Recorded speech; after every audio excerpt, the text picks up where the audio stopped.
In much of the industrialized Western world, it is readily accepted that a separation of church and state is a good and valuable thing. Crypto is bringing into focus another idea. Would it also be healthy for us to achieve a separation of money and state? Almost all of us have grown up in a time and in a place where some central bank, either directly or loosely affiliated with the reigning national government, issued the coin of the land. But the emergence of crypto challenges that precondition, and over the next decade or two, we'll probably find out if a separation of money and state is possible, and also if it's something we would even want. Ready? Let's go.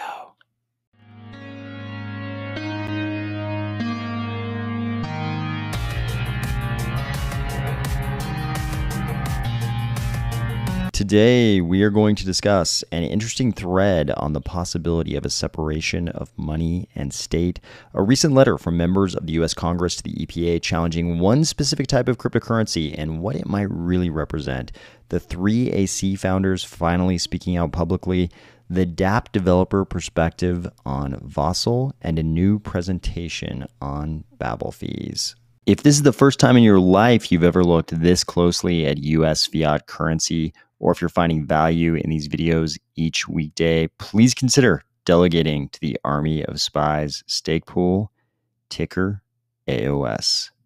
You're probably aware of Lynn Alden, who's one of those macro analysts who kind of makes the rounds on social media and occasionally comments on crypto.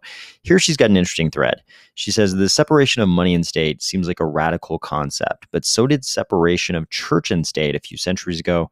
Such a thought would be considered outlandish. Then a brief thread. I love how if you're stringing together more than two posts, or sometimes even if it's just two posts, you absolutely have to let people know that it's a thread and then have the little image of a spool of thread. It's like, otherwise they would never know to scroll down to the next post. You absolutely must let them know, hey, this is a thread, and have the little image. It's like super mandatory now. But her next post is interesting in this case. She says, for most of human history, money, precious metals, indeed had a natural resource cost. Separation of money and state was the norm, even if the state stamped their ruler's face on the coin. The whole world has only been on a pure fiat standard for about 51 years. This is a very good point, because we sort of tend to think, hey, the governing power in a land has had, some type of currency, going clear back into antiquity. But the currencies we're thinking about in those early cases are very different than the fiat currencies we think of now. So now we had first these kind of, paper currencies, and now we have this currency that is sometimes paper, but most of the time is just basically accounting happening in databases by the central bank and all of the member banks in a particular economic zone. But the money we think of as currency that was issued by these governing powers back in antiquity, those were currencies. But she makes a good point that they were really just, gold or silver or some other precious material, and they might have been printed with the ruler's face on the coin, but still there was some kind of a natural resource cost to mine and refine and mint that precious material that made up the coin itself.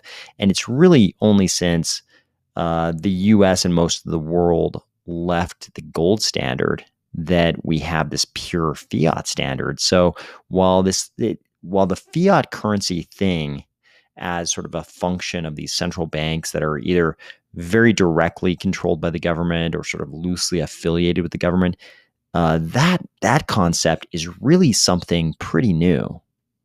This particular discussion seems to be one that definitely makes some people in the Western industrialized countries a little bit uncomfortable.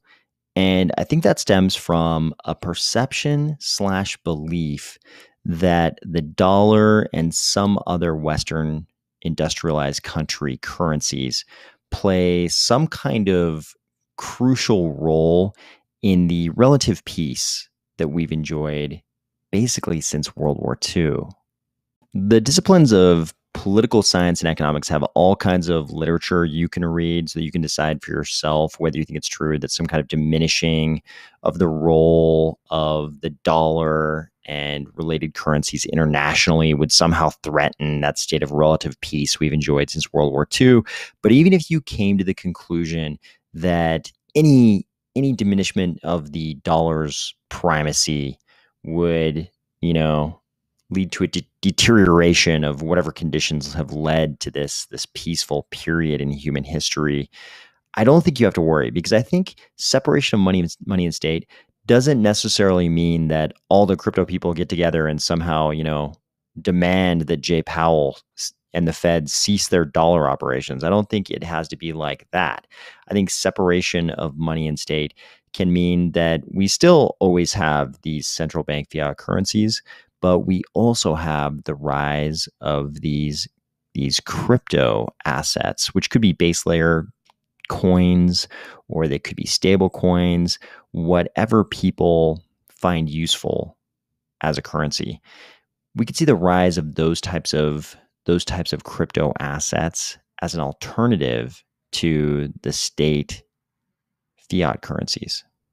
While people will debate what impact cryptocurrencies will have on the international order, what we do seem to know for sure is that all of the large Western industrialized governments seem like they're going to fight us tooth and nail on the use of cryptocurrencies as actual currency.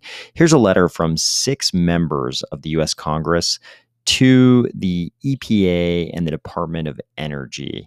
So this letter is sort of positioned as this report. Hey, we've done a bunch of research on this whole crypto mining thing, and we think they're using way too much energy, and this is probably amounting to a lot of carbon emissions. Their big conclusions are crypto miners are using substantial amounts of electricity. The 7 companies that they talked to indicated that they presently have developed over 1,045 megawatt capacity for crypto mining. I've got a nice table down here with each of the crypto mining organizations they talked to and their exact megawatt capacity. Their next conclusion is crypto miners are significantly increasing production. It's so funny. They use all these terms.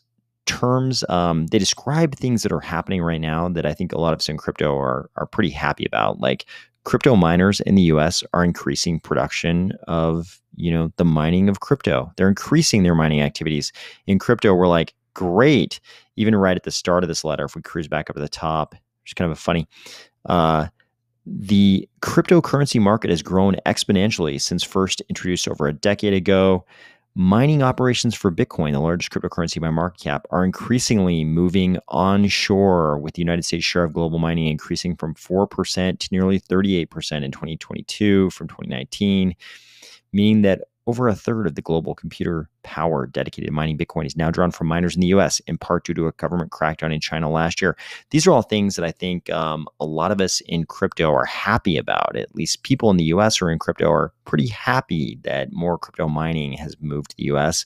And the Congress people who wrote this letter sort of use that as a premonition of danger. It's like, hey, this is getting dangerous. More mining is moving onshore.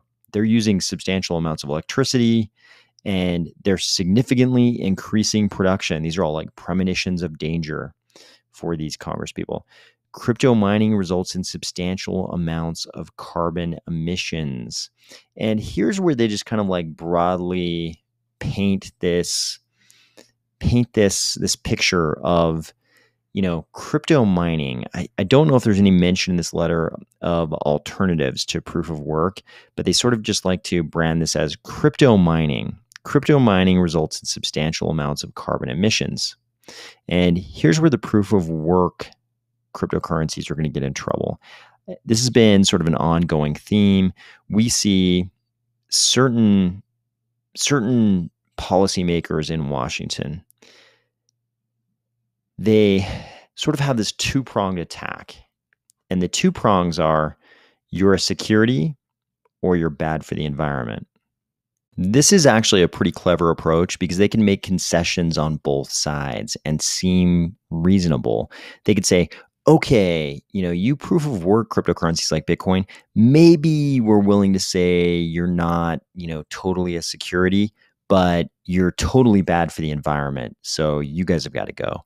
And then they could go over to the proof of stake cryptocurrencies, which they know aren't bad for the environment. They can't say the same, they can't make the same environmental arguments about proof of stake blockchains as they can about blockchains like Bitcoin and the current manifestation of Ethereum.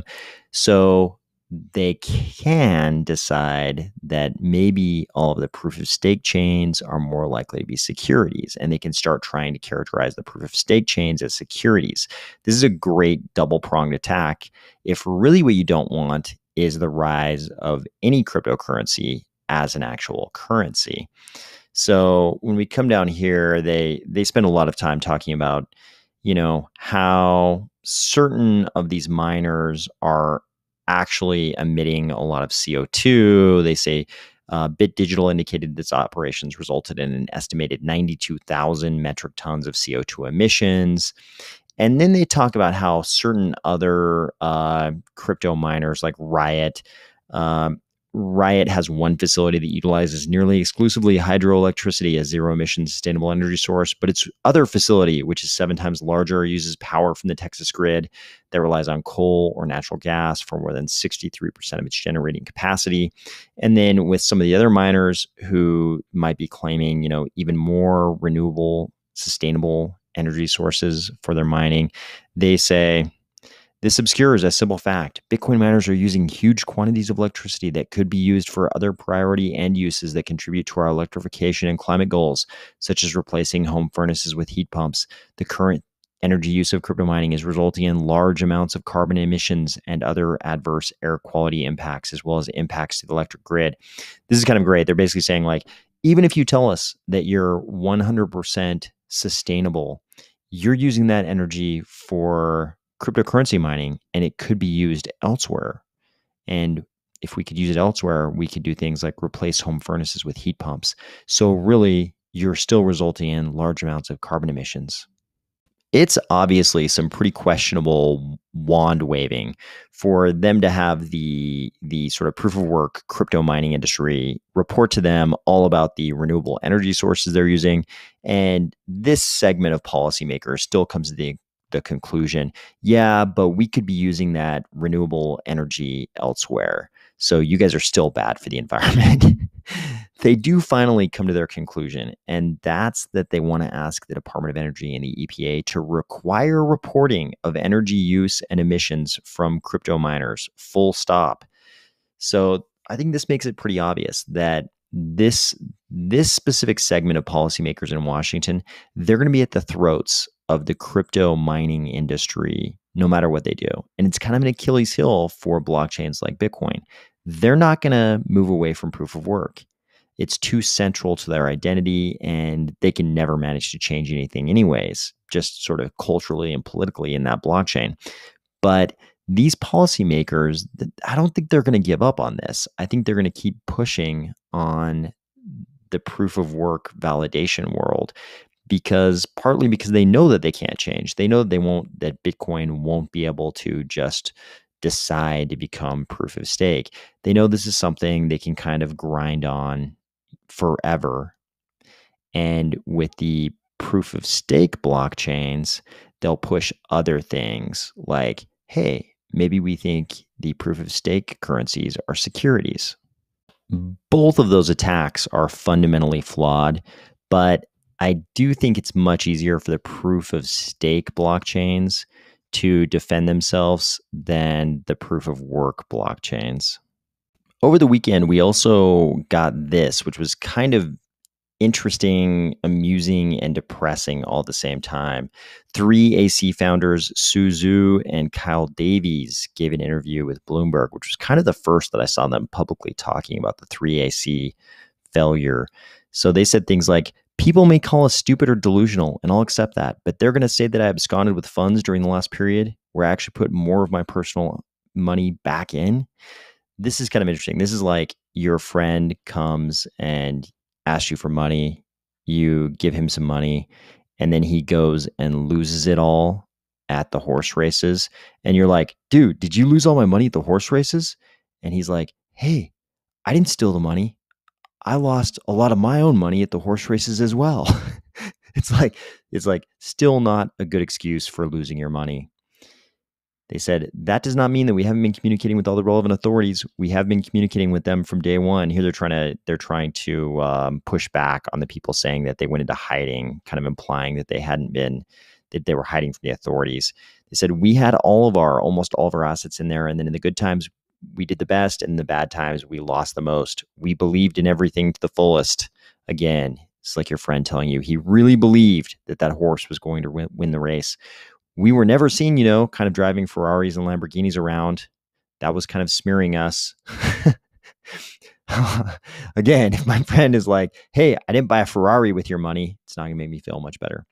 They said, what we failed to realize was that Luna was capable of falling to effective zero in a matter of days, and that this would catalyze a credit squeeze across the industry that would put significant pressure on all of our illiquid positions. Yep, definitely.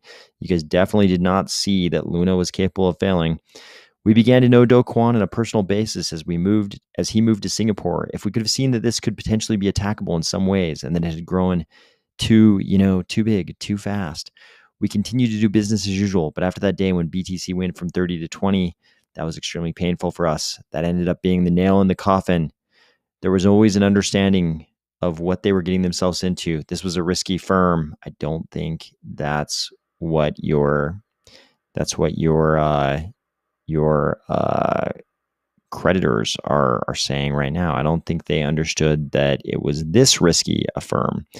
We feel that it's just the interest for everyone if we can be physically secured and keep a low profile. For now, things are very fluid, and the main emphasis is on aiding the recovery process for creditors. Oh, fluid, you mean like liquid, like liquidity. I would say that is the one thing you guys do not have right now. If you were curious what Cardano projects are doing to get ready for the Vasil hard fork combinator event, you should check out this article from SundaeSwap, the Vasil hard fork from a dApp builder's perspective.